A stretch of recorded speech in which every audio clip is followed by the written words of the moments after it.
Welcome to the Salmon Runs YouTube. Enjoy the video. You begin by adding family members and ensuring you can share. Open Settings, tap your name, then Family Sharing, add people now if needed. Once added, make sure iCloud Photos is enabled on each device. This syncs originals and edits. Then, choose between shared albums or the newer iCloud Shared Library. Shared Library requires an invite and setup parameters. You do this first because it defines who sees what.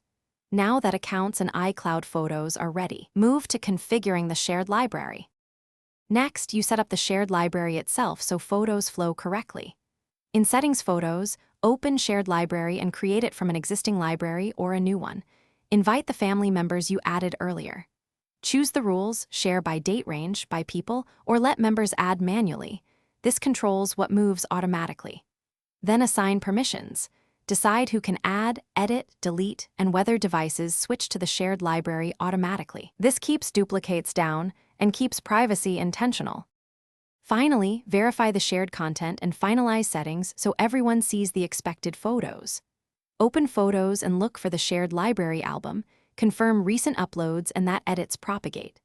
If something's missing, first make sure each device is on Wi-Fi, has sufficient iCloud storage, and iCloud Photos remains enabled. If sync stalls, try signing out and back into iCloud or toggling iCloud Photos. Let the library reindex. If problems persist, collect device models and I/O.